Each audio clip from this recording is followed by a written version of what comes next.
Əziz abituriyentlər, dünyanın siyasi xəritəsində indi biz şimal tropikindən və cənub tropikindən keçən ölkələri göstərəcəyik. Hamımıza aydındır ki, şimal tropiki 23.5 şimal enliyindən, cənub tropiki 23.5 cənub enliyindən keçir. Bu ölkələri ardıcıllıqla bilməyimiz çox önəmlidir. Biz qərbdən şərqə gedirik. Meksika, Baham, Qərbi Saxara, Mavritaniya, Mali, Əlcəzair,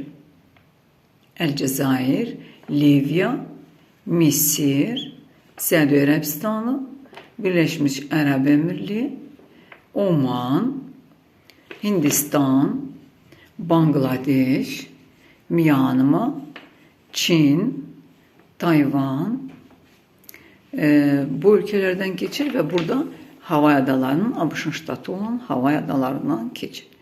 Cənub tropikinden geçen ülkeler Çili, Argentina, Paraguay, Brezilya, Atlantik Okyanı üzerinden geçip Afrika kıtasına geldik.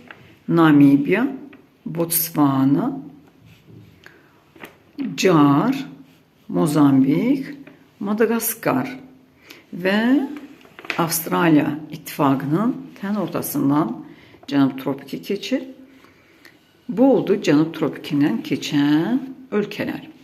Və hər birimizin yadında qalsın ki, iki tropikin arasında yerləşən bu ölkələr tropik işıqlanma qurşağı sayılır və bu tropik işıqlanma qurşağının arasında yerləşən ölkələr bunlarda zenit müşahidə edilir. Yəni hər birisində 2 dəfə zenit olur. Amma son zenit xətti isə şimal tropiki 1 dəfə zenit olur 22 iyunda və bir dəfə də cənub tropikinin üzərində zenit olur və bu da 22 dekabrda olur.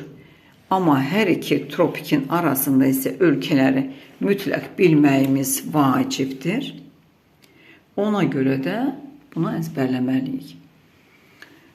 Və şimal qütb dairəsindən keçən ölkələr. Şimal qütb dairəsindən keçən ölkələrdə bilməyimiz çox önəmlidir.